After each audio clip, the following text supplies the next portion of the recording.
Catherine Bernardo na bad trip nga sa mga staff niya dahil sa pang-aasar nila sa kanya habang nahihirapan siya sa kanyang shoot sa preview magazine. Halina't panoorin natin ang buong detalye.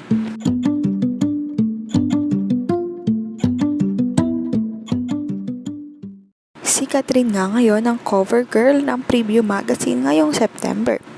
Habang sinushoot nga nila ang kanyang picture, ay nabad trip ito sa kanyang mga staff dahil tinatawanan nila siya habang nasa loob siya ng salamin para sa kanyang cover photo. Pabiro namang sinabi ni Catherine na bilisan nyo na. Pabiro namang kunwaring napikon si Catherine sa kanyang mga staff pero tuloy pa rin ang pagtawa ng staff sa kanya. Halina't panoorin natin ang video.